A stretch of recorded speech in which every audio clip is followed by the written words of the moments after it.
Merci Madame la Présidente. Madame la Présidente du Haut Comité, ma question porte sur l'amélioration des conditions d'accession à la propriété pour les personnels militaires hors gendarmerie.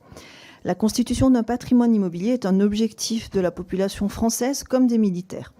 Or, comme mentionné dans le dernier rapport du Haut Comité d'évaluation de la condition militaire, si 58% des ménages de la population française sont propriétaires de leur résidence principale, seuls 34% des militaires sont propriétaires de leur résidence principale. Compte tenu des mobilités liées à leurs fonctions, de nombreux militaires deviennent toutefois propriétaires d'une résidence secondaire, impliquant une législation fiscale plus lourde et contraignante que la législation relative à la résidence principale. Des dispositifs d'accession à la propriété, tels que la majoration de l'indemnité pour charges militaires, existent pour le personnel militaire chargé de la famille.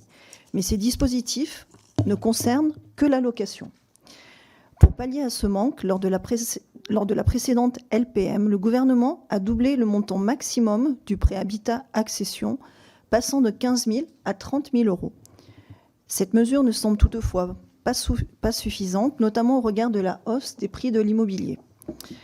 Le logement apparaît encore parmi les domaines les moins satisfaisants à travers l'indicateur de mesure morale du soldat.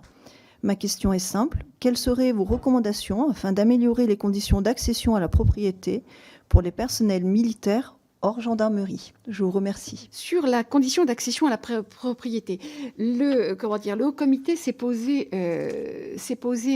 la question. On s'est posé la question du traitement de la résidence secondaire. On s'est même interrogé sur le point de savoir est-ce qu'il ne faudrait pas préconiser que dans le cas des militaires, il y ait une forme d'assimilation de la résidence secondaire à la résidence principale pour neutraliser une partie des contraintes.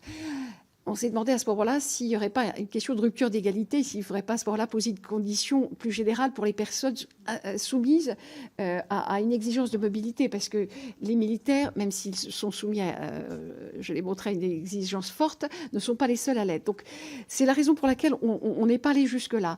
Mais le fait de souligner ces caractéristiques a aussi pour but de faire naître la réflexion et de se demander dans quelle mesure on ne pourrait pas aller plus loin.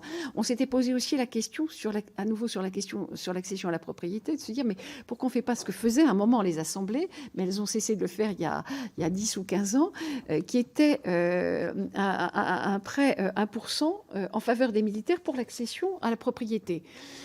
Voilà.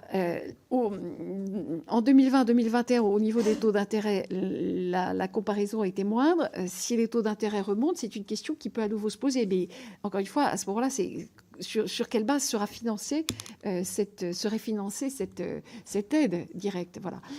Il y a tout un champ à investiguer, des questions à se poser. Par ce constat, on ouvre des portes. Je crois que la réflexion ne doit pas s'arrêter là. Hein. On n'a pas limité. Il y a d'autres possibilités, voilà, qui doivent être évaluées, mesurées.